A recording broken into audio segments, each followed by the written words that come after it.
We want to be sure that the NATO officials know and that our government officials know that we will be there on Sunday, and we hope that they'll come out and acknowledge us as citizens, as residents, as veteran service members that have put our lives on the line too, in spite of our disapproval for these wars. Welcome to a special edition of the Pritzker Military Library Presents Social Responsibility, National Security Toward a New NATO. This program is coming to you from downtown Chicago at the Pritzker Military Library and is sponsored by the National Strategy Forum. Later on, we'll be taking questions from our studio audience and from those of you joining us at pritzkermilitarylibrary.org.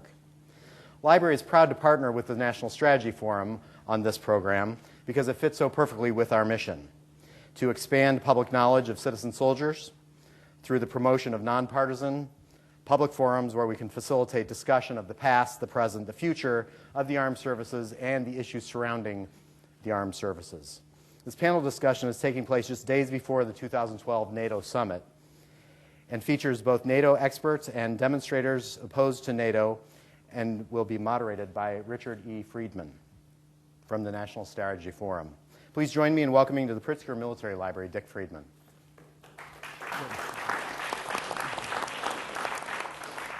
Well, a fond hello to all of us in the audience. There are about 60 folks here, but we're really talking to a much larger group who are going to be watching this on the webcast podcast.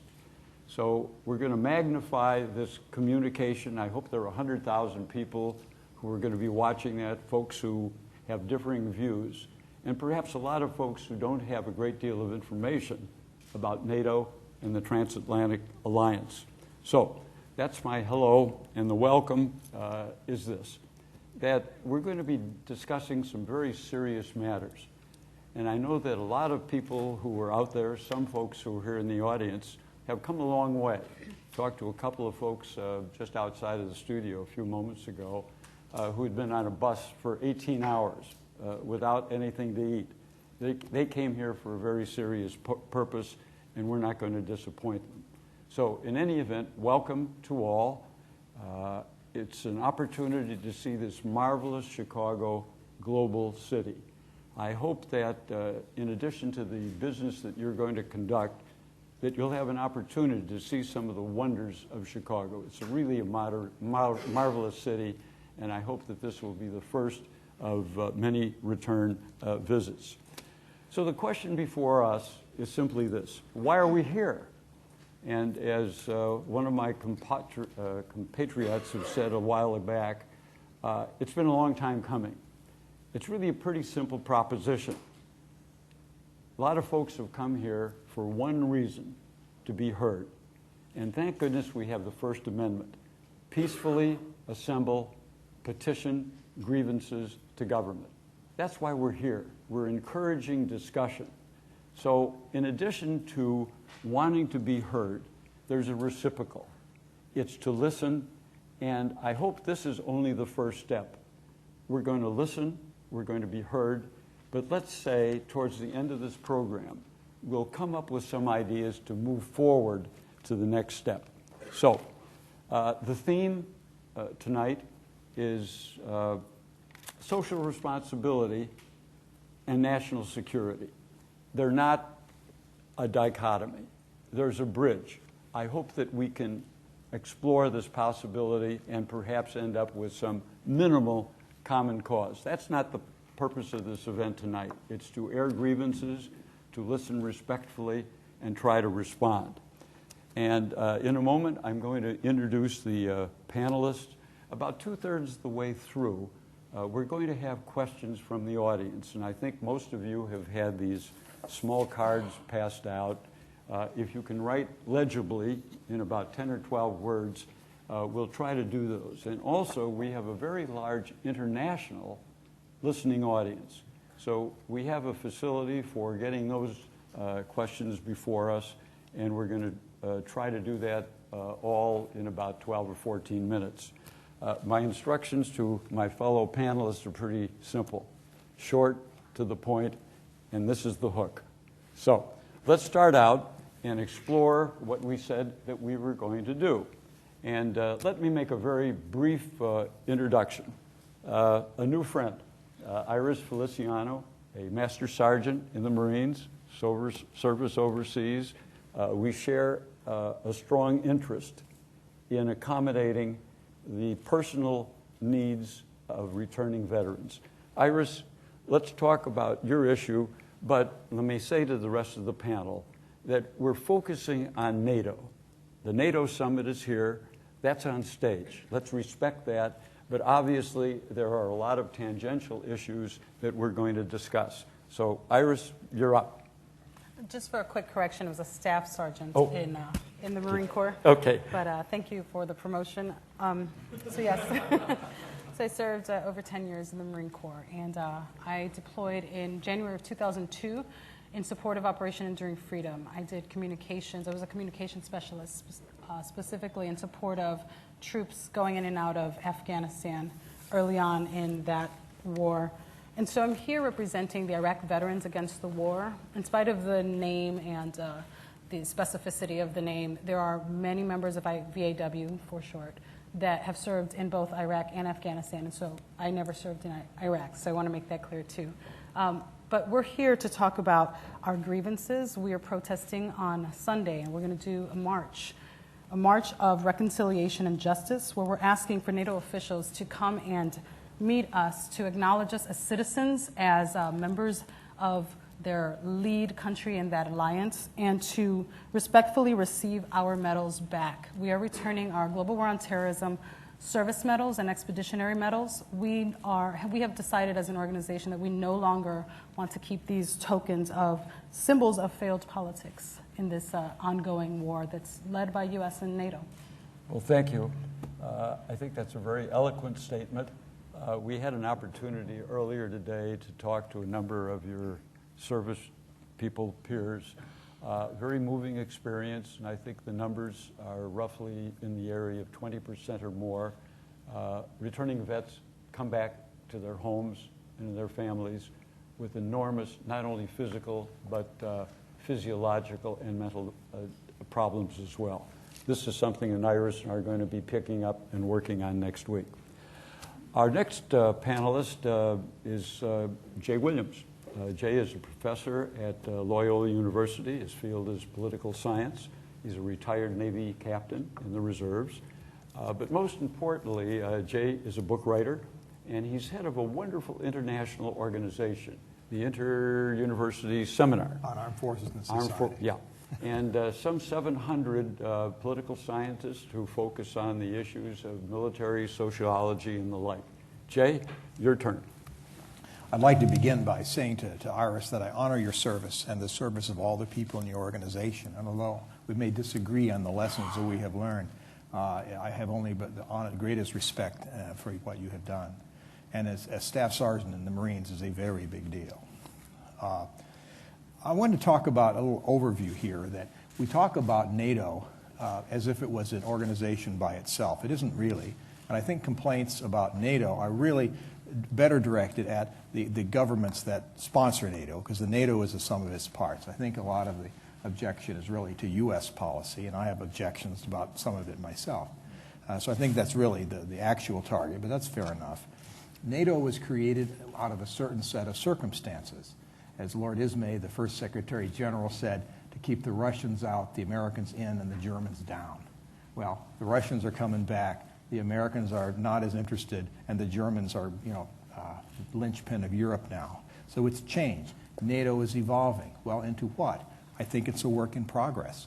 It has been found to be a very useful organization of like-minded Western democracies with similar interests, similar values, and similar economic systems. It is so useful, in my opinion, that if it didn't exist, would have to create it. NATO has done important things. Stability operations, working out of area in Bosnia and Libya. The issue then is how useful is NATO, how should it evolve, how should it be used, and what the future of NATO might be. Short and to the point. Let me introduce Rick Rozoff and his organization, quote, Stop War, end quote. I've been a fan of Rick's for several years. He has a marvelous blog, And I respect your views.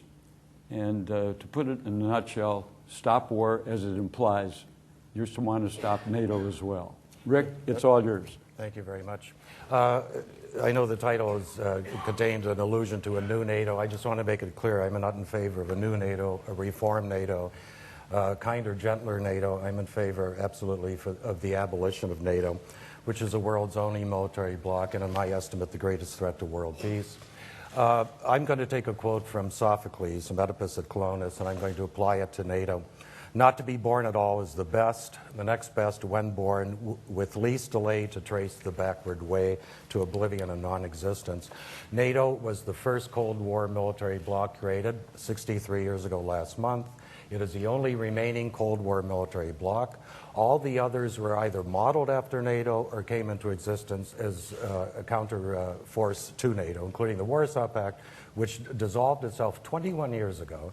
A gentleman that Dick spoke with earlier today, Kurt Volker, was quoted several years ago, incidentally, as former U.S. ambassador to NATO, incidentally boasting that in 2005, NATO was running 8 operations in 4 continents simultaneously. This is the North Atlantic Treaty Organization. He also stated that in 1991, when the Soviet Union, the alleged reason for NATO being created, fragmented into its 15 constituent federal republics and the Warsaw Pact was dissolved, NATO had 16 members and no partners. Currently, NATO has 28 members. That's a 75% increase. By its own count, over 40 partners in every inhabited continent on the world except for South America for the moment.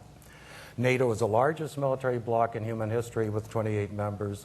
In terms of its range, having conducted wars, and I'll defend the choice of the word wars, in 3 continents in 13 years, in Yugoslavia, in Afghanistan, increasingly over the border in Pakistan, in North Africa last year, where they flew almost 10,000 air sorties, combat missions over a country of 6 million people, Libya. NATO does not need to be reformed. It should have been dissolved when the Warsaw Pact was dissolved 21 years ago, and it needs to be dissolved now. Rick, let me extend your remarks just a little bit, and thank you for that succinct history. Give us something to work with for the next 30 or 40 minutes. Give us 3 precise reasons, if you can, that would support your idea of terminating NATO. 1, 2, 3. Yeah, real quickly. There was an article in January of 2009 in a Swiss journal by Hans von Spaneck, who was former Assistant Secretary General of NATO and was in charge of humanitarian relief in Iraq for NATO. He stated that the founding principles of NATO and the founding principles of United Nations are antithetical, that NATO is appropriating the exclusive use of the prerogative of using military force from the United Nations and essentially trying to substitute for it. That's number 1. Number 2, there is no reason in a world where the United States government with good conscience and its NATO allies can claim there's a single country in the world that poses a serious military threat to them to maintain a military bloc that last year collectively spent over $1 trillion on arms as we're in a worldwide economic recession. This is a crime. NATO has to be abolished. Okay. That's 2 or 3, and thanks for that. Let me introduce Ambassador J.D. Bindenagel. Longtime friend, ambassador, and his career work, if I remember correct, J.D., began right about the time of the demise of the Soviet Union. A lot before that, but the work that I remember that you have done focused in that area. What I'd like to ask you to address is not only the history of NATO, we don't have time for that, where we are at present, and more importantly, where's it going from here? It's a work in progress. They're looking at transition. That's the reason for the meeting of the summit today. Where do you think it's going, and why does it need to change? Thank you, Dick, and thank you for organizing this and for the Pritzker Military Library to host us. I think it's really very, very important to have this debate. And I'll take Rick's point of view, and I'd like to share a different point of view, but give me a moment to quickly go through a little bit of history. The founding of NATO came in a context, as Rick has noted, about the UN. The UN Declaration, Universal Declaration of Human Rights, came after World War II with 50 million deaths, the Holocaust, and the Soviet threat of taking over Eastern Europe. and the blockade of Berlin. So in that context, the United States foreign policy established itself to defend our friends, our Western friends in Europe, and promised them that we would come to their aid. So NATO was founded with Article 5, an attack on one is an attack on all. The expectation was that we would go to the aid of Western Europe should the Soviet Union invade. If you advance that very quickly to 40 years from there, that was very successful in the context of Europe. Europe prospered, liberal democracies were established, there was no war, and at the end, in 1989, when I was in East Berlin, as Dick had noted, at the U.S. Embassy to East Berlin, and watched the East Europeans, that is the Europeans particularly in Germany, stand up with a bit of civil courage and challenge their makers and have a revolution that peacefully brought down the end of the system that we were just talking about. Now, Rick and I may disagree that what happens after that is very important, but what happened after that was also a question of whether, similar to the one we face today, what do we do with NATO? Is it out of business? Because we've achieved what we set out to do in 1949. This is in 1989, 1990. In 1991, the Soviet Union disappears. There's turmoil in Europe, but what role should we have? What happens is the Yugoslavia breaks up, and there are a series of Balkan wars, and there is ethnic cleansing. Some of my colleagues in the State Department refused to serve in the State Department any longer because there was killing, and they couldn't do anything about it. And that led to 1999, when NATO decided to do, among other things, to intervene militarily on a humanitarian basis to end Milosevic's killing in Kosovo. That was a new mission. And that goes on to the question of Libya today. That was also a mission. So there's a change in what NATO's doing, and we're right to debate this issue. Well, thank you. I think that gives us a good setting. Why is NATO here? Last time they were in the United States was about 10 years ago. These meetings take at least a year to sort out. There are various subcommittees and committees trying to figure out what the principal issues are before the House. And my understanding is that there are three. Let me go through them very quickly. The first issue that's going to be discussed at the summit is Afghanistan, and more particularly withdrawal and the consequences of that withdrawal. The second issue is alliances. And I shan't say out of NATO's lane, but they are looking for new alliances to broaden their scope. And the third one is something that all of us in this room are very heavily involved in, and that's the economy. The economy is a driver. And one of the statements made that will be addressed at the NATO summit is how does one operate in a period of austerity? So those are the three. Afghanistan, broadening the alliance, and economy, how to operate in a period of austerity. Now, I'm going to pose two of those issues to Ms. Sergeant Feliciano.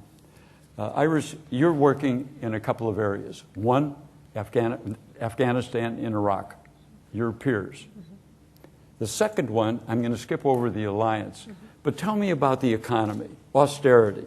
You have a program that's going to help your peers, but you're existing on a thin thread because of the economy. Talk about those things. I think we're all existing on a thin thread, really, whether we're talking about the U.S. nationally or just here locally in Chicago, seeing doors shut to mental health services, seeing jobs cut. My day job is at a nonprofit agency where we provide employment training and employment support for veterans and mental health support for veterans. And it's the hardest thing to have to find a job for a veteran and have to explain to the veteran that it doesn't matter what you did in the military. It doesn't do anything for your resume. They come here, there just are no jobs. No one cares that they just spent 10 years in the service or 5 years or 3 deployments to Iraq or Afghanistan. They come here, there are no jobs. It's just that simple. But we're spending so much money on continuing these wars. The last estimate I got was it would be $4 billion annually to continue beyond 2014 training and maintaining the Afghan forces. What can we do in this country, in this economy with $4 billion a year? Rick, let me ask you to address either all three or one or two that you want to focus on: Afghanistan, alliances, economy, as it relates to NATO. Sure. I would choose Afghanistan because I think the link between NATO and domestic economic policies is rather strained.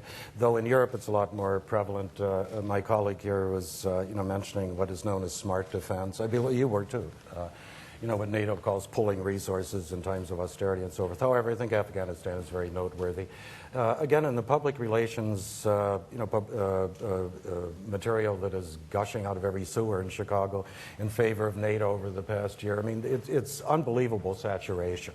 The Chicago Council on Global Affairs has brought in Madeleine Albright and R. Nicholas Burns, and Madeleine Albright spoke to a high school in the south side of Chicago a few weeks ago. There are NATO officials, pro-NATO spokesmen talking at high schools in the suburbs. I mean, this has been an inundation of pro-NATO propaganda, but what they fail to tell you is simple facts. It is now over 10 and a half years since the invasion of Afghanistan on October 7th, 2001.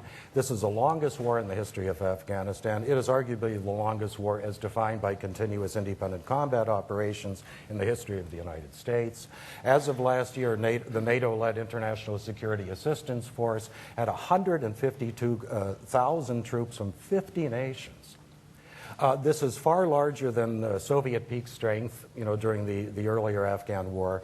And the fact that NATO has pulled together an international network of 50 nations willing to send their sons and daughters to kill and die in a useless war is an indication, again, of how dangerous a phenomenon NATO has become in the post-Cold War era.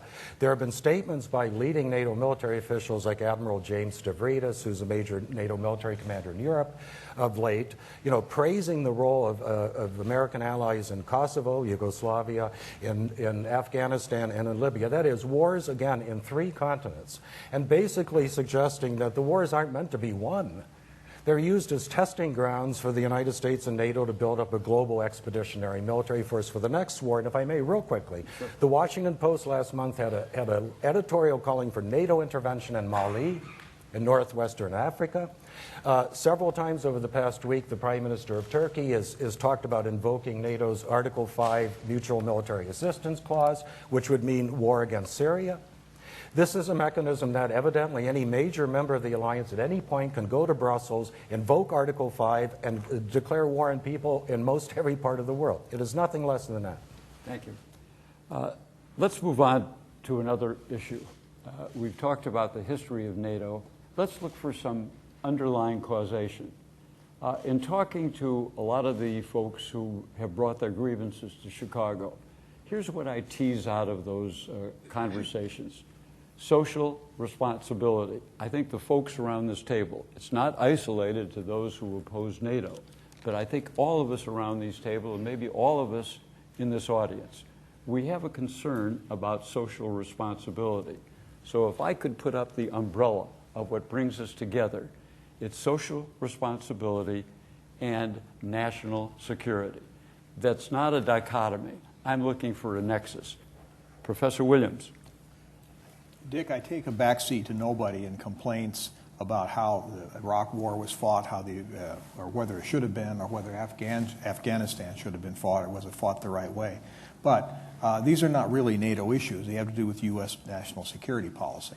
The issue for NATO is, if you're going to have this organization, and for reasons that J.D. Bindernagel pointed out, I think we need it, but it's what is NATO going to do? And are there some NATO missions that actually are right things that should be done?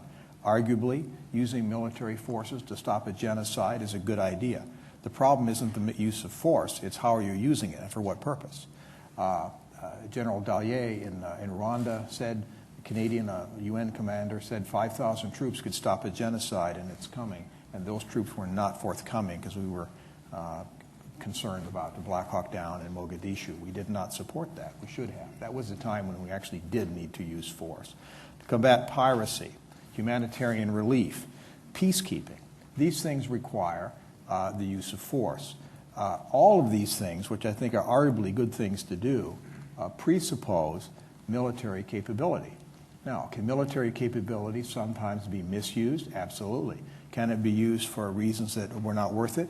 Go to the Vietnam Wall and count the hero names on that Vietnam Wall, all there because of mistakes, in my view.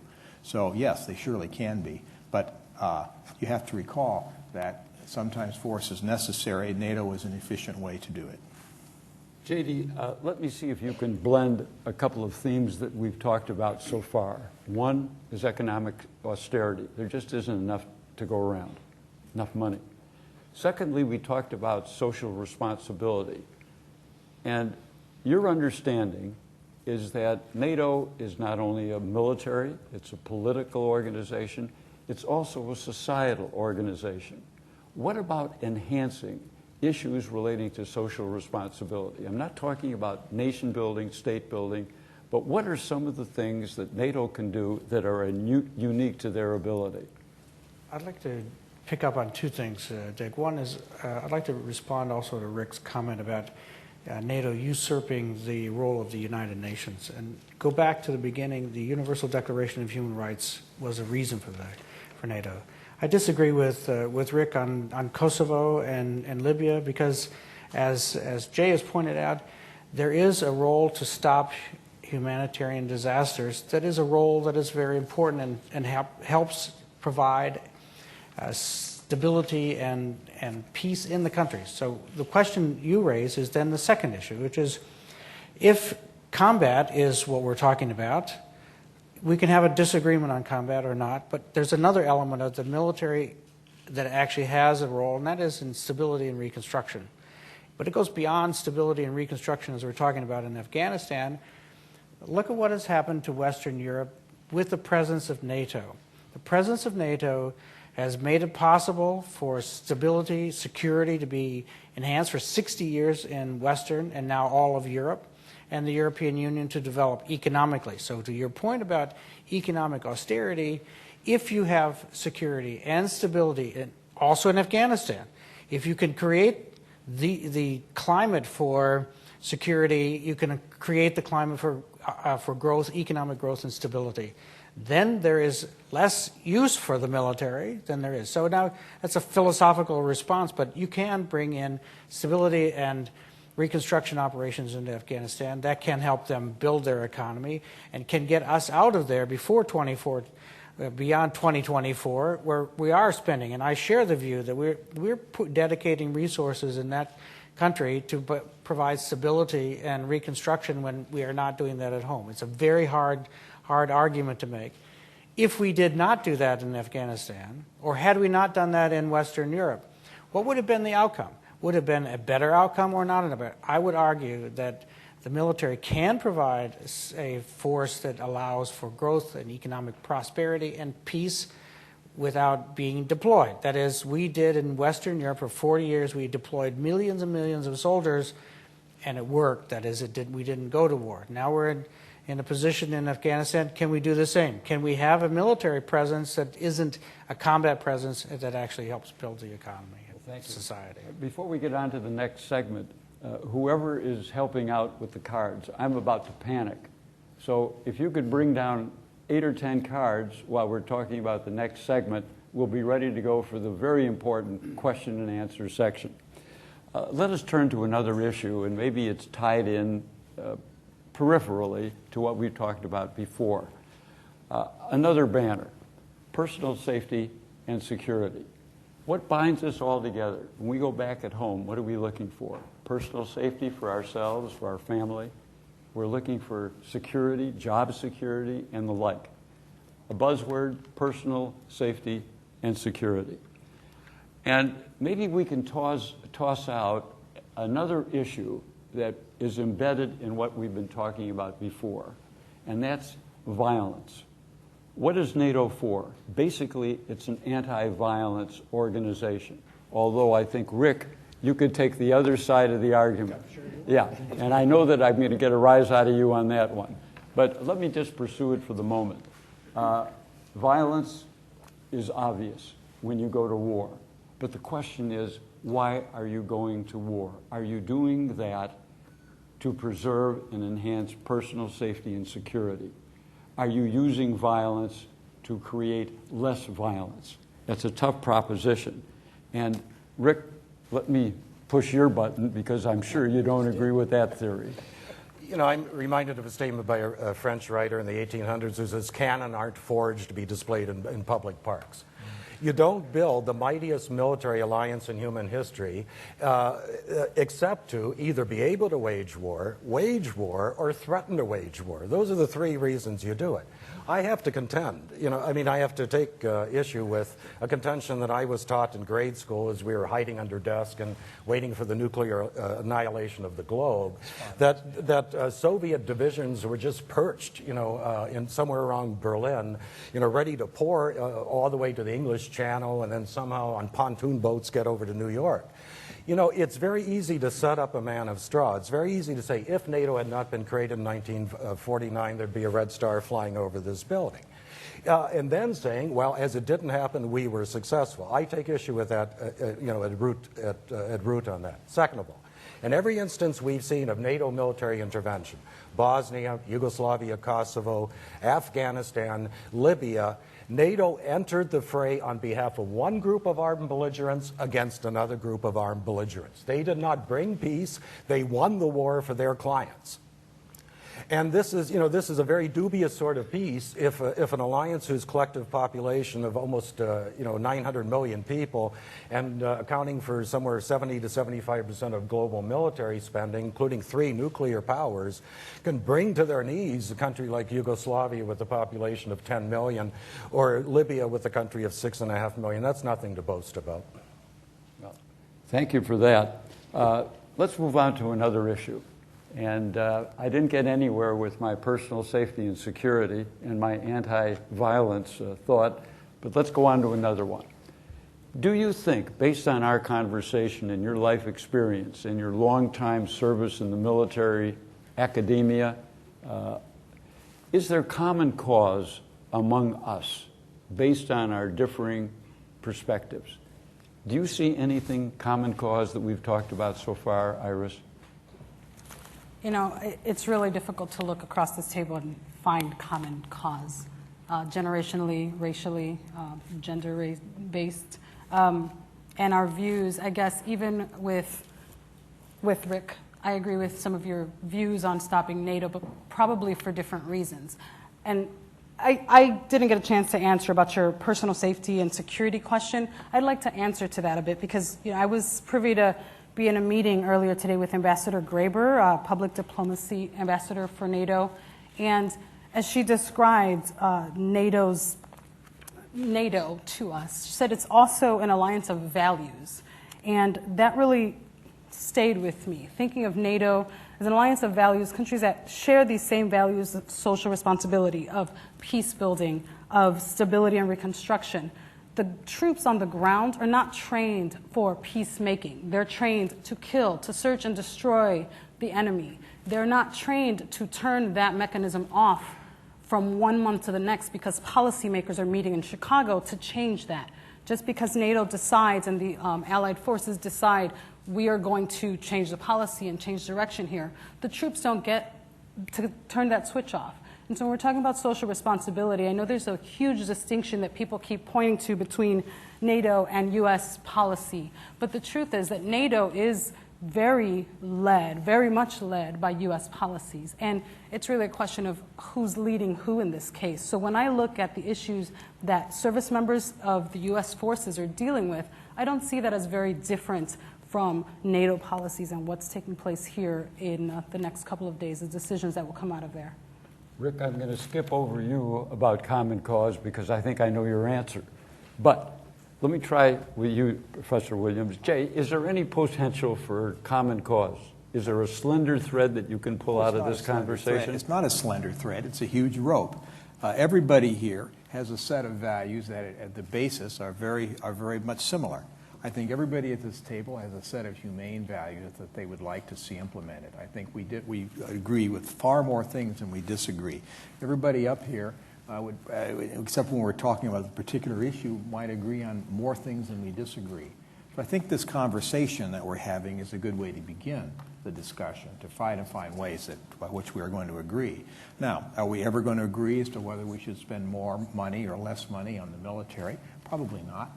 But this is a democracy, and we work things out in the political process, and we do what we do based on government and political decisions. But I see a lot of commonalities here, and the people in the room that I had a chance to talk to earlier. JD? I think there are some differences that we cannot overcome. However, I would argue that we do have a shared set of common values. We do respect human dignity, and that human dignity is the guiding force that guides, and I think all of us here. I would argue that we're really talking about how do you achieve that in a way that protects the greater number of people. And I would disagree with Rick that Kosovo and Bosnia, where people were being killed and we intervened and ended. Now, we should have intervened earlier, in my view, rather than let 250,000 people die in Bosnia before we intervened. But if you go back to my favorite quote of Frederick the Great, and that is diplomacy, which I practice as a career, diplomacy without arms is like an orchestra without instruments. It's how you play those instruments that make it important. It's not, you cannot be effective politically, that is in diplomacy, unless you have the ability to intervene when it's appropriate to intervene, and we can disagree when it's appropriate to intervene. I have no problem with that. But I think respect for human dignity is what we are all about, and we are all trying to fight for that. Thank you. It's time for questions and answers, and thank you for members of the audience, and also thank you from people from France, Los Angeles, and Germany. So let me tease out as best I can some of these issues, and let me put this before the panel. The first one, let me just read it as quickly as I can. What's the difference between a preemptive war, including airstrikes and invasion, when the cover is that it's in support of humanitarian objectives? And I think that gets to the point that you raised, and also that you raised, Iris. Let me start with you, Jay, your response. Well, I think you have to be prudent in what you do. Are you actually going to create a better situation by intervening? But if you're having a preemptive war on the government and the people in Rwanda who are about to kill so many people, is that a just thing? Yes. I would say it would be unjust not to do it. I've got a question that I'm going to pose to you, Rick, and maybe it'll test you a little bit. The question from a listener in St. Louis. Why did NATO not go into Darfur and stop the killing? Actually, they did go into Darfur. They airlifted some 3,000 African Union troops as peacekeepers. Yeah. You know, that's the sort of mission I would have least objection to, of course, as opposed to 2 years ago when NATO airlifted over 2,000 Ugandan and Burundian troops into the Somali capital of Mogadishu, not as peacekeepers, but as we know, as belligerents in a civil conflict in the country. These are two entirely different missions. You know, first of all, the repeated allusions to Rwanda, tragic as it is, you know, nobody in 1995 thought that NATO would intervene militarily any place, to be perfectly honest with you, much less outside of its area of responsibility or its geographical confines. So, I mean, that was never a realistic perspective. You may as well go back to Cambodia or something to cite. But since NATO has expanded to the east and to the south, and since it's waged a series of military campaigns in three continents again, right? In southeastern Europe and North Africa and South Asia, then you can get the Washington Post, as I cited earlier, in an unsigned editorial calling for NATO intervention in Mali. I think the genie's been let out of the bottle. And now there'll be somebody in the U.S. Senate, or there'll be somebody, NATO headquarters, talking, pretty irresponsibly about military intervention in most any place in the world. Look, we have the United Nations. We have an Organization for Security and Cooperation in Europe. We have regional organizations, that can provide security short of going to war. And I think we have to look at those models rather than depend solely on NATO. I want to just make one point on the intervention under the responsibility to protect. That set of principles came out of Kosovo was a UN set of principles, and the principles are based on genocide, ethnic cleansing, crimes against humanity, and war crimes. And those decisions are UN decisions that are taken. It's not NATO decisions. And then if you're going to intervene, what the U.S. government policy is you have to have, first of all, one of those criteria to fit the principles. You have to have partners, in the case of Libya, the Arab League and other Arab states. In the case of Syria, there is a war, a civil war, or a genocide, or a reason to ask those questions. There is no partner, and there is no UN legitimacy, no UN legal authority to intervene. So when you talk about NATO intervening, yes, NATO is intervening in Libya, but it's with the United Nations authority. It's not on its own, and it's not just made up. It's made up on the basis of established or establishing principles. A point of fact on this, you know, the war against Yugoslavia in 1999, 78-day bombing campaign, 38,000 air missions, 10,000 combat air missions, did not have United Nations sanction. And this was, you know, in the face of international law as well as it was an insult to the United Nations. You know, subsequent to that, almost immediately after NATO marched into the former Serbian province of Kosovo with its so-called Kosovo Liberation allies, you know, arm in arm, within a couple of years, 250,000 ethnic minorities were purged from Kosovo and have never returned. Ethnic Serbs, ethnic Roma, ethnic Gorans, and also. I don't hear any of the humanitarian advocates here, the right to protect people here, saying a word about those 250,000 people who are never going back.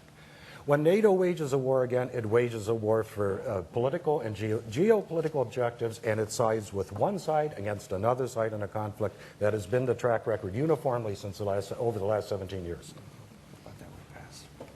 Okay. We've got time for another 2, perhaps 3 questions, and I have a very important one that I don't have a way of reading. Somebody's got to get a better handwriting. But in any event, Jay, let me ask you a question about military operations. You've been there before. We're not doing tanks anymore. We're not doing aircraft carriers. What does... I'm a Navy man, Dick. Of course we're doing aircraft carriers. What can NATO do, NATO military forces do on an asymmetric basis? And I'm speaking now about counterterrorism operations, where you don't need mass troops, you don't need a lot of tanks. Sure. What can you do by way of, for example, special operations? Well, there's actually a lot of collaboration among special forces units of various countries, not only under the rubric of NATO, but others. They're trying to figure out what the best techniques are and best procedures. But I think we're missing a key point about NATO if we don't focus on the fact that it is, in large extent, a political organization, not just a military one. And to the extent that it's doing military things, I quite agree that NATO is often doing what the U.S. wants it to do. And I think the criticism of what NATO's doing might be better directed at the United States policies, which sometimes deserve criticism and sometimes not. Iris, thanks for trying to puzzle out this one, but I don't think we can do it. No, I don't think so. But let me ask you another question based on your military specialty. We're talking about threats. In response to threats, we've talked a little bit about counterterrorism. We don't have time to plumb that in any great detail. But the other threat that affects everybody in this room, everybody who's watching, particularly on a webcast, is cybersecurity. And my question is, in your military experience, have you and your military peers focused on the issue of cybersecurity in the work that you have been doing in communications? And if so, is there a transfer to the civilian and private sector side? I guess I can't really answer that because that's not the work that I did.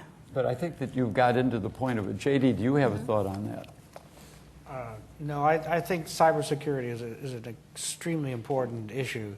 And it's very, very hard in a couple of minutes to say that everything that operates today operates on some sort of electronic connection, and every one of them is vulnerable, from nuclear power plants to water supplies to anything. We need to address that issue. It's not a political issue in the first instance. What is it that's vulnerable, and how can we achieve it? Then becomes the political issue. But it is we are very vulnerable in this high-tech world that we live in. Time for one last question, and thank you, Iris, for interpreting. The question relates to, as best I can figure out, we're talking about massacres in Rwanda and Congo. Those have faded from our memory, but going back 5, 7, or 8 years ago, horrible opportunities for us to perhaps have intervened, either unilaterally or through NATO. Any thoughts on that? Could we have done anything there, Rick? I'm glad you raised Congo because, you know, the figures of people who have been killed as a result of the initial invasion by, you know, our colleague in Rwanda currently and his allies in Uganda have led to, I mean, the estimates are over 5 million Congolese have been killed in a period of maybe 12 or 13 years. This is the most horrendous genocide in our era, in the post-World War II period. And, you know, surely, unfortunately, there are economic interests, sometimes not openly acknowledged. There are geopolitical interests that can very cynically, you know, give rise to, you know, military interventions and so forth. But, you know, the fact that, I mean, the world screams for some kind of redress and to preempt anything on that scale ever happening again. I would suggest that, you know, by outlawing the use of military force to resolve border and other conflicts and all international affairs, and doing that seriously, would minimize the opportunity for slaughters and massacres of that sort to occur. But we did that in 1928 in the Kellogg-Briand Pact, which eliminated war as a method of national policy. And of course, it was not worth the paper that it was written on. It isn't just simply what things we declare we're going to do, but it's the way we behave ourselves and others in our operations. I would like to actually side with Rick for a moment and say, look, I was the negotiator for blood diamonds, and when we talk at DRC and in Congo, we talk about conflict minerals, those minerals that are going into your electronics, all you guys down here in the front row with your phones and your laptops and your iPads. Those conflict minerals, there is a way to intervene to stop conflict before you have to go to military operations. And one is to intervene, in this case, in conflict minerals, to make sure that those minerals coming from Congo are not getting into the supply chain of companies. There are lots of things that we can do short of war, and we should pursue all of those first. We have a number of other questions, and my apologies to those who took the time to ask these questions. They're wonderful. I'm going to keep them, and what I plan to do in our quarterly publication, the National Strategy Forum, and if I may, www.nationalstrategy.com. We're going to cover these questions, and we'll have a special edition out in about 2 weeks. We're at the time that we can try to summarize what we've talked so far. We've raised a number of issues. Some of them are contumacious. I don't think we've reached any reasonable agreement on any, but that's the purpose of a panel like this. Maybe the next time we come together, we can get a bit closer. But let me start out with you, Iris. Give me a quickie summary of what we've talked about. What have we missed? What would you like to talk about that we didn't cover? Well, one point I'd like to bring home, just going back to what the ambassador said, is that there are so many things that can be done before resorting to war. And most service members know this, and so most service members also feel that when they're being used and tapped out of resources for a cause that's illegal and immoral and not following what NATO proclaims as their values of peacekeeping and building stability in other countries, they're going to eventually start to withdraw their consent to these wars. They will either because they are not capable anymore, physically, psychologically, incapable to continue being these war machines or these peace-building machines as we hope to make them, or they will decide to go against the wars. And that's what we've done as an organization, Iraq Veterans Against the War. That's our stance, is that we withdraw our consent from these illegal and immoral ongoing wars because we see the hypocrisy of these policies. And so just to conclude, we want to be sure that the NATO officials know and that our government officials know that we will be there on Sunday, and we hope that they'll come out and acknowledge us as citizens, as residents, as veteran service members that have put our lives on the line too, in spite of our disapproval for these wars. I hope that they'll come out and acknowledge us and receive these medals, these tokens of failed politics, and begin the work of actually rebuilding our country by starting with withdrawing our troops from Afghanistan immediately and giving our service members the right to heal, giving our service members the resources they need to actually come home. That's a good statement. Jay. It seems to me that the real 1%ers are people like Iris, the people in your organization who put it on the line to defend the United States, to defend the interests and the values that we have. And I honor that. And the fewer and fewer people in the society have a direct connection with the military. And some people say, well, that may make them hate the military. Actually, quite the opposite is true. People that have not had military experience often come to love the military too much because all they see is what they see from a distance, and without the texture of understanding how horrible, we all know, and you more than me, how terrible military service can be. And people tend to look for military solutions when there maybe not be the solutions.